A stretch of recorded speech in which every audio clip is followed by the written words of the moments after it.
This is Luke Basin for MMA Fighting, MMA Fancast here at 247 Fighting in Cincinnati. 513 fight night. Winner of the main event. Absolutely an impressive knockout in round 3.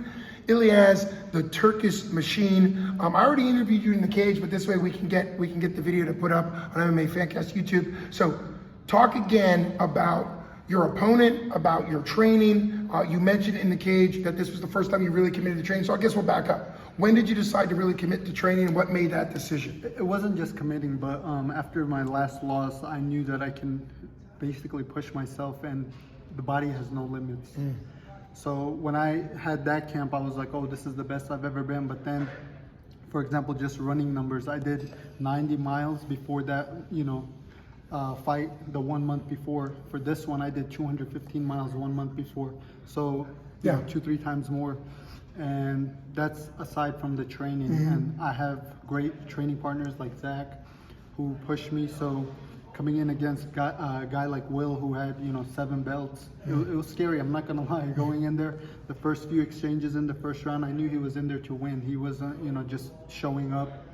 I had to dig deep in the second round. I ended it in the second round, I believe. Yes. Oh, I said third. Third. Was it third? I think you were in the third, but I could be okay. I'm being told it was second, so apologize for that. I think he dropped you in the first round, right? I don't know if it was me rushing in. I have to watch the replay, but I do remember hitting the floor, but it wasn't being rocked or anything. But by the cage, more of a slip almost. Yes, but by the cage, he did land very good shots. And then when he got the takedown, I believe it was in the first round.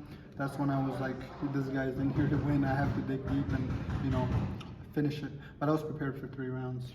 And there was a point in the second round, obviously, we really started to pile on the strikes.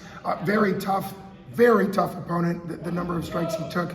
And there was a couple times he kind of stiffened up prior to going down for the last time. Did you think he was going to keep taking it? Because there was a point where it almost looked like that you weren't going to get the finish, and then you did. I'm not gonna lie, when I started jabbing, especially in the second round, he did start taking more damage. He was starting to slow down, and then he started timing it. He wanted to, counter me, but I switched it up to the body, and my knuckles were hurting. That's how tough it was. So, hats off to him, but tonight I had to win. I really had to win. And I could see you had a lot of family support here. Looked like your father and maybe some other relatives. A little too crazy, but I had a talk with them because I don't mind outside the cage, but they try to get into the cage, which I don't like. It's not very professional. Well, yeah, and our cameraman held back your father when he was trying to climb. But I gotta give him credit for a guy who's not super young. He was trying to climb up and over the side of the cage, which I did not see that. I saw that part's not allowed by the commissioner to come up and over. But I'm sorry. But no, hey, he held him back. It's all good. But how much do you think this means for not only you, but for your family, obviously, and also your gym? The first time you were able to really focus a full camp, like you said, the mileage, putting the effort in. Like, how much do you think this means to your community? The way I think about it is if other fighters can do it, and I'm not the hating type, if they make it to the top, all the praise to them. I want everybody to make it. I know how tough of a sport this is. But I also don't underestimate myself. I think I can make it too. It takes a lot of hard work. This is nothing. I have to do even more to be able to get to the top, but there's steps, and this is part of it. Slowly, I'm 25 years old. I think, my time is still coming. This is maybe my second fight where I'm in the right weight class. Okay. I was fighting bigger guys. He was much bigger tonight too. I know he missed weight yesterday, but he did apologize. It's okay. It happens.